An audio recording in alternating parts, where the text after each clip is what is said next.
Jayashree Liberty Hospitals, on the occasion of 11th anniversary, free OP consultation and 20% discount in OP. Contact. నమస్తే, నేను Vijay. So మరికొన్ని గంటల్లో పాకిస్తాన్ మీద India యుద్ధానికి దిగబోతుందనేటువంటి కదలికలు అయితే చాలా స్పష్టంగా కనిపిస్తున్నాయని అనేక వార్తా సంస్థలు చెప్తున్నారు. అలాగే నిఘా వర్గాలు కూడా చెప్తున్నటువంటి విషయాన్ని మనం చూసాం. అయితే ఇప్పుడు నిజంగా ఇండియా పాకిస్తాన్ మధ్య వార్ జరిగితే మన భారతదేశంలో ఏ రాష్ట్రాలకి ఎక్కువగా ప్రభావం ఉండే అవకాశం ఉంది, అలాగే పాకిస్తాన్ ఎంతవరకు తీవ్రంగా నష్టపోయే అవకాశం ఉంది, అదేవిధంగా ఒకవేళ అణుయుద్ధమే జరిగితే ఇండియాలో ఉన్నటువంటి ఏ ప్లేసెస్కి ప్రాబ్లం ఉంది, పాకిస్తాన్లో ఏ ప్లేసెస్ పూర్తిగా ఇబ్బంది పడే అవకాశం ఉంది.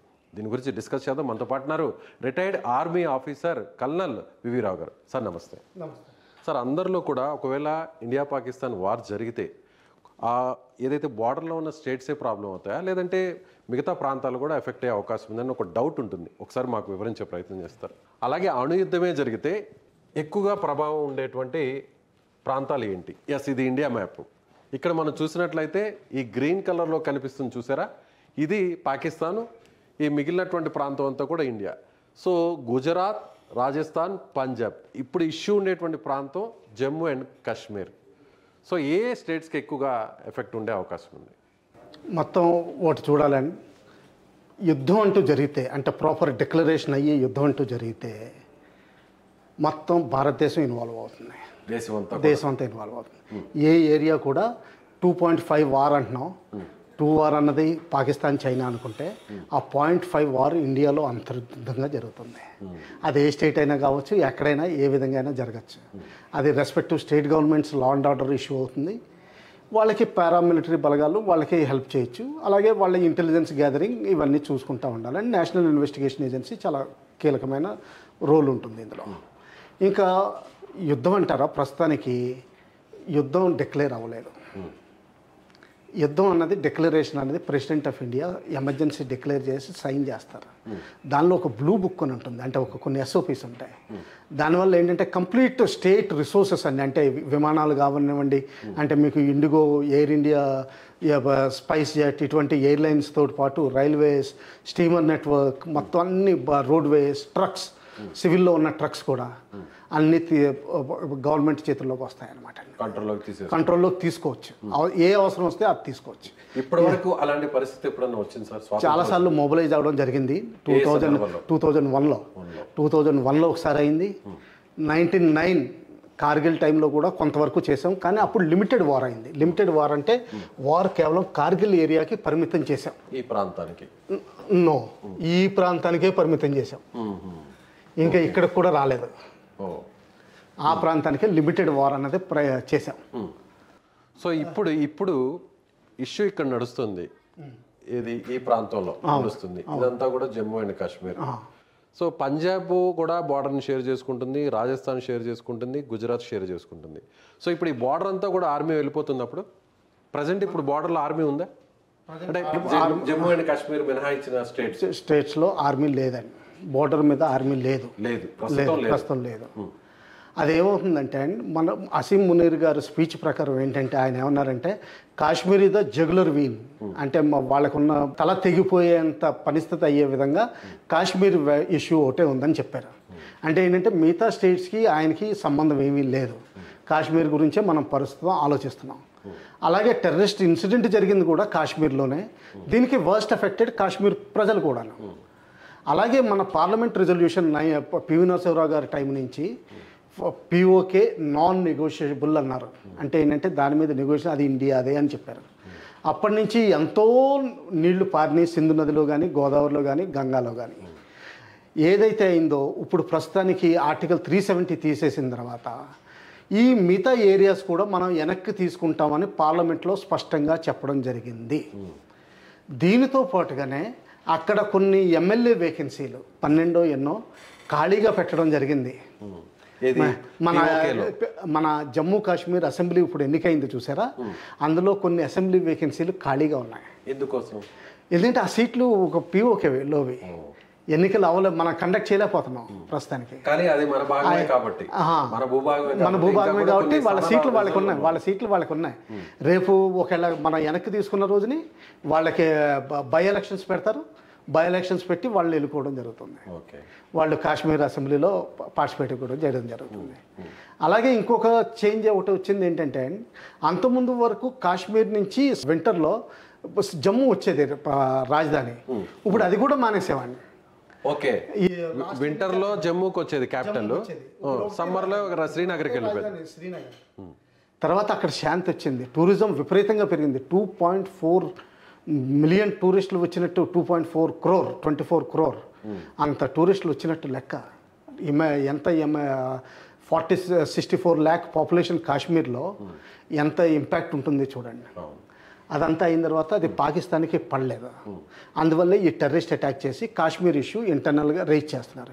ఇంకో విషయం ఏంటంటే అండి, వాళ్ళకి అంతర్గతంగా కూడా చాలా ప్రాబ్లమ్స్ ఉన్నాయి.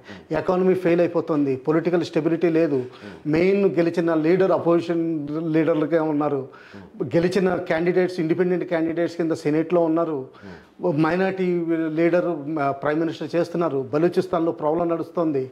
బలూచిస్తాన్ అంటే ఈ ఏరియా వస్తుందండి, దాదాపు ఆ ఏరియా నడుస్తుంది. అలాగే ఈ NWFP ఈ ఏరియాలో కూడా ఇక్కడ ప్రాబ్లం నడుస్తుంది. ఆఫ్ఘనిస్తాన్తో బార్డర్ షేర్ అయ్యే ప్లేస్. దాంతోపాటుగా ఈ టెర్రరిస్ట్ యాక్టివిటీస్ వాళ్ళ ఓన్ కొంతకాలం తర్వాత ఏంటంటే, సింహం ఏంటంటే దాన్ని జూలు విదిల్చుకుంటుంది. ఆ సైడ్ని టెర్రరిస్టులను ట్రైన్ చేసి వాళ్ళ ఓన్ ఇంటర్నల్గా కూడా సున్నీ ప్రతిసారి మొహరం రోజుని షియా మాస్కులను అటాక్ చేయడం జరుగుతుంది. ఈసారి కూడా జరిగింది, చాలామంది చనిపోవడం జరిగింది. ఇవన్నీ జరుగుతున్నాయి సార్. పర్టికులర్గా మనం ఇప్పుడు వస్తే ఈ పాయింట్కి వస్తే, ఒకవేళ వార్ జరిగిందే అనుకుందాం, ఇన్ కేస్ ఆఫ్ ఆ సిచ్యువేషన్ వచ్చింది, అప్పుడు పాకిస్తాన్లో ఉన్నటువంటి తాజాగా ఒక మంత్రి కూడా చెప్పాడు, మా దగ్గర 130 పైగా అణుబాంబులు ఉన్నాయి, సో వాటిని భారత్ మీద ప్రయోగించడం కోసమే అంటున్నారు. ఒకవేళ పాకిస్తాన్ నుంచి అణుబాంబులు వేస్తే మన దేశంలో ఏ ప్రాంతాల వరకు కవర్ చేసే అవకాశం ఉంది? అంటే ఆ సిచ్యువేషన్ రాకూడదని అనుకుందాం, ఒకవేళ చేస్తే ఎంతవరకు అవకాశం ఉంటుంది? అలాగే మనం పాకిస్తాన్ని పూర్తిగా తుడిచిపెట్టేయచ్చా? ఫస్ట్ థింగ్ మనం ఆలోచించాల్సింది ఏంటంటే, న్యూక్లియర్ డాక్ట్రిన్ ఒకటి తయారైన డాక్యుమెంట్ ఒకటి ఉంటుందండి. మన ఇండియా బేసిక్ పాలసీ అంటే వన్ వర్డ్లో చెప్పాలంటే నో ఫస్ట్ యూజ్ పాలసీ. అంటే మేము ఎప్పుడు ఫస్ట్ టైం వాడాం, ఎంత పరిస్థితి వచ్చినా మేము వాడాం. కానీ వేరే వాళ్ళు వాడితే మాత్రం మేము వాడదలుచుకున్నాం. వాడుతున్నారనే సమాచారం వచ్చినా కూడా మనకు వాడేటువంటి అవకాశం ఉంటుంది? లేదండి, లేదండి. వాళ్ళు యాక్చువల్గా ఫిజికల్గా అది ఏంటంటే ఇంటెలిజెన్స్ కానీ ఎగ్జిక్యూషన్ అయ్యేంత వరకు అది ఉండదు. ఫస్ట్ హిట్ మనం తీసుకోవాల్సి వస్తుంది బహుశా. అందులో అప్పుడే పేరు వస్తుంది. అలా ఏం కాదండి, అందులో క్లారిటీ వచ్చేస్తుంది ఎవరు వేశారన్నది. అంత ఈజీ ఏం కాదు. ఎందుకంటే అది మిసైల్ ద్వారా పంపించాలి, లేకపోతే ఎయిర్ క్రాఫ్ట్ ద్వారా పంపించాలి. కొన్ని టాక్టికల్ మిసైల్స్ అయితే మాత్రం అంటే బార్డర్ ఏరియాస్లోనే ఫైర్ చేయొచ్చు. టాక్టికల్ రౌండ్స్ కూడా ఉంటాయండి, అంటే బిలో 2 కిలోటన్, అంటే చిల్లర పైసల్లాగా అవి ఆర్మీ స్థావరాల మీద వాడచ్చు. అలా కాకుండా కొంచెం డర్టీ బాంబ్స్ ఉంటాయండి. డర్టీ బాంబ్స్ అంటే ఏంటంటే, ఈ శుద్ధి చేసిన యురేనియము, ఇటువంటి జిర్కోనియం, ఇటువంటి మెటీరియల్స్ ఉంటారు చూసారా, రేడియో యాక్టివ్ మెటీరియల్, అవి తీసుకొచ్చి నదుల్లో కలపడం, లేకపోతే ఇటువంటివి చేస్తూ ఉంటారు. దీన్ని డర్టీ బాంబ్స్ అంటారు. అంటే డ్యామేజ్ ఎక్కువ, మనుషుల్ని చంపబోవచ్చు, కానీ రేడియేషన్ వల్ల దానివల్ల తెగుళ్ళు వచ్చేస్తాయి, జెనెటిక్ డిఫెక్ట్స్ వచ్చేస్తాయి ఏరియాలో. దీన్ని ఆ డర్టీ బాంబ్ చేసే అవకాశాలు కూడా ఎక్కువ ఉన్నాయి. డైరెక్ట్గా బాంబ్ని వేయడం కంటే కూడా ఇలా కూడా చేస్తారు, డర్టీ బాంబ్స్ కూడా వేస్తారు. ఇలా కూడా చేయొచ్చు. ఓకే, ఆ ప్రమాదం కూడా ఉంది. ఆ ప్రమాదం కూడా ఉంది. ఎందుకంటే అది నేను చేయలేదని చెప్పేస్తాడు. నాకు అసలు సంబంధం లేదు, మీ వాళ్ళే చేసుకుని ఉంటారు, మీ వాళ్ళే ఇండస్ట్రియల్ రిసోర్స్ వెళ్ళిపోయి కలిసిపోయి ఉంటుంది. ఎందుకంటే హైదరాబాద్లో చాలా ఫ్యాక్టరీలు ఉన్నాయి, అక్కడే యాటమ్ బాంబుకి అదే అటామిక్ ఎనర్జీ రాడ్స్ కూడా తయారు చేసేది ఉంది. బహుశా ఆ రాడ్స్ ఎక్కడో లీక్ అయిపోయి హైదరాబాద్లో కలిసిపోయింది, మన మీదే వేస్తారు. ఇప్పుడు వాళ్ళ దగ్గర ఉన్నటువంటి ఏదైతే వార్ ఎక్విప్మెంట్ చూస్తే మిసైల్స్ కావచ్చు, లేదంటే వాళ్ళ దగ్గర ఉండండి, ఈ మధ్యలో కవర్ చేస్తాను. పాకిస్తాన్ది మాత్రం 4 పాయింట్లు చెప్పారండి ఎప్పుడు న్యూక్లియర్ బాంబు వాడతారు. ఫస్ట్ ఏంటంటే, ఇండస్ వాటర్ ట్రీటీ ఎవరైనా అబ్రిగేట్ చేస్తే అప్పుడు మేము వాడతామని చెప్పారు. ఈ విషయాన్ని ఎప్పుడు చెప్పారు సార్? వాళ్ళ డాక్టర్లో రాసిందండి, ఓపెన్ సోర్స్లో మొత్తం మీడియాలో ఉంది. రెండోది ఏంటంటే, కరాచీ పోర్ట్ని బ్లాక్ చేసి మమ్మల్ని వాణిజ్యం చేయకుండా మా వాణిజ్యం నిర్మూలిస్తే మేము అప్పుడు కూడా వాడచ్చనుంది. మూడోది ఏంటంటే, మా దాంట్లోంచి ఏ రాష్ట్రమైనా ఏ ప్రాంతమైనా సరే వేర్పాటు వాదంతో వేరే దేశం హెల్ప్ చేయాలని చూస్తే అప్పుడు కూడా మేము వాడతాం ఆ దేశం మీద ఉంది. ఇప్పుడు మనం గమనించాల్సింది ఏంటంటే, 2 నెలల క్రితం జరిగిన ఒక ట్రైన్ అంబుష్ ఇన్సిడెంట్లో పాకిస్తాన్ మన భారత్ హస్తం ఉందని చెప్తోంది. అది మన ఆఫ్ఘనిస్తాన్ ద్వారా చేస్తున్నామని వాళ్ళు చాలా అభియోగం మోపారు.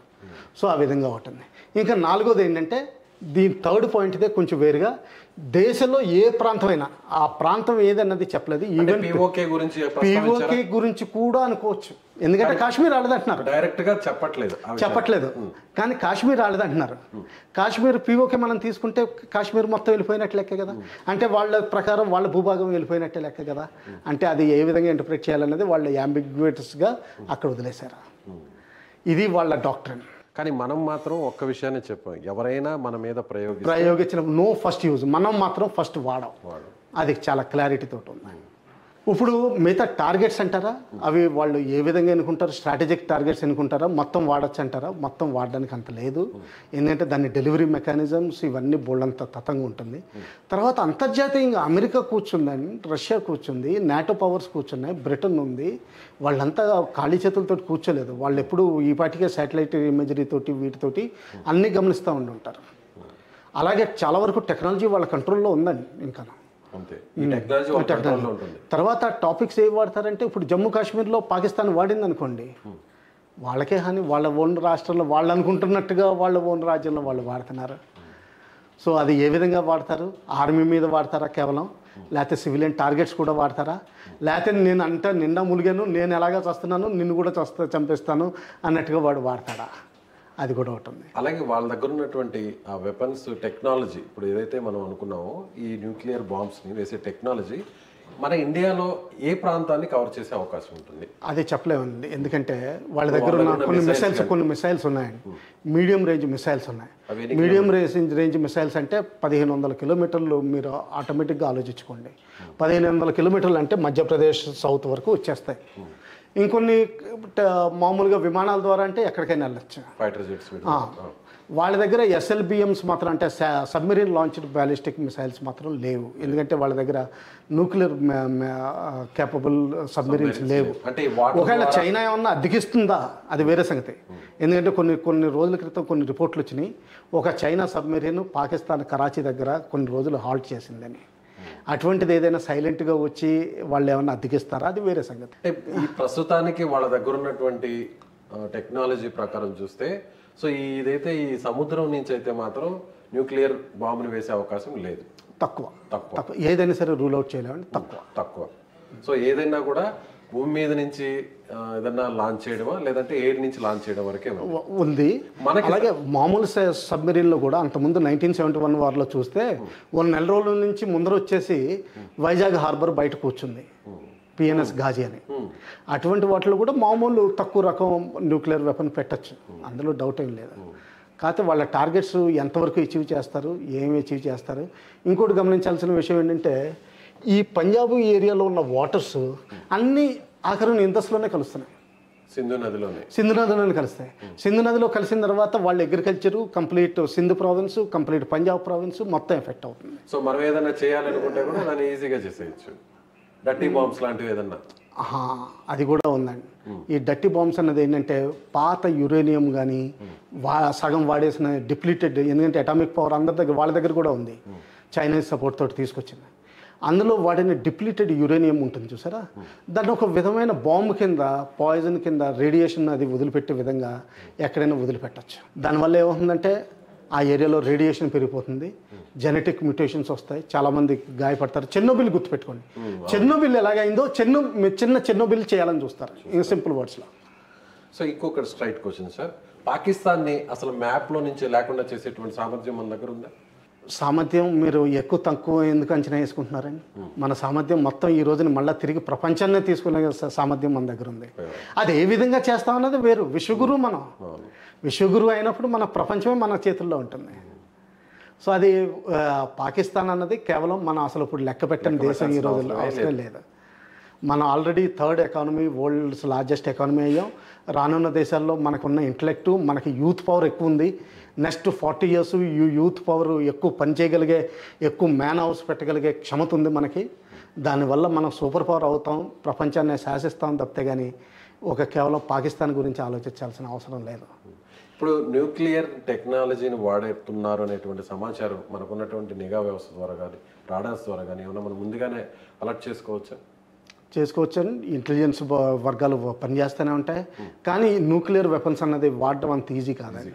ఇదేంటంటే భయపెట్టడానికి తప్పితే కానీ, మురిగే కుక్కకు తప్పితే కానీ ఎంతవరకు నిజంగా కరుస్తుంది. కుక్కగా చిన్న కుక్క అయినా బొచ్చు కుక్క అయినా కరిస్తే మనకి ర్యాబీస్ వచ్చే అలా ఇది ఉంటుంది. కానీ ఎంతవరకు ఎఫెక్టివ్ ఉంటుంది అన్నది ఇది నిజంగా డౌట్ఫుల్. ఇప్పుడు వరకు ఎక్సెప్ట్ వన్ డెమాన్స్ట్రేషన్ హిరోషిమా నాగాసాకిలో తప్పితే ఎప్పుడు ఉపయోగించబడిన అవకాశాలు కనిపించలేదు. దాదాపు 20,000 పైన న్యూక్లియర్ వెపన్సే ఉన్నాయి ఒక్కొక్క సూపర్ పవర్స్ దగ్గర. అయినా కానీ వాడడం చాలా కష్టం అవుతుంది. సో మన దేశంతో పాటు పాకిస్తాన్, అమెరికా, చైనా, రష్యా వీటి దగ్గర మాత్రమే ఉన్నాయి న్యూక్లియర్ వెపన్స్. కొన్ని అన్అఫీషియల్ రిపోర్ట్స్ ప్రకారం ఇజ్రాయెల్ దగ్గర కూడా ఉన్నాయి. కొంతమంది ఇరాన్ దగ్గర కూడా వచ్చినాయి అంటారు. ఇరాన్ దగ్గర వాళ్ళ టెక్నాలజీ కొంచెం డెవలప్ చేసుకుంది అంటే. సో అదేవిధంగా వార్ వస్తే ఈ బార్డర్ అంతా కూడా కవర్ చేస్తుంది మిలిటరీ, అంతేనా? పాకిస్తాన్ని షేర్ చేసుకునేటువంటి అది వదిలేండి. అంటే ఆర్మీని పని చేసుకునేవ్వండి. అంటే ఏమవుతుందంటే వాళ్ళు ఎలా చేస్తారన్నది బార్డర్ ఏరియాలో BSF కూర్చుంటే చాలా ఆర్మీకి, అంతేనా? అంతే. ఆర్మీ ఎలాగెళ్తుందన్నది డీప్గా పాకిస్తాన్లో కట్ చేసి పని వెళ్తుందా? ఎందుకంటే నేను చెప్తున్నాను, ఈ రోడ్డు ఉంది కదండి, వాళ్ళకున్న మెయిన్ ఇంపార్టెంట్ రూట్ ఇలాగ వస్తుంది. ఇది కరాచీ. ఇక్కడ ఎక్కడ ఇంటర్డిక్ట్ చేసినా వాళ్ళు మొత్తం పాకిస్తాన్ కట్ అయిపోతుంది.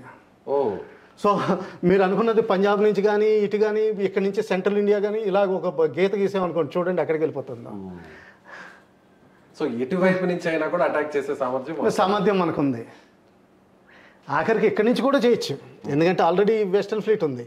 కొన్ని లాంచ్లు తీసుకుని మన ఇన్ఫెంట్రీని పంపించేయడం జరుగుతుంది.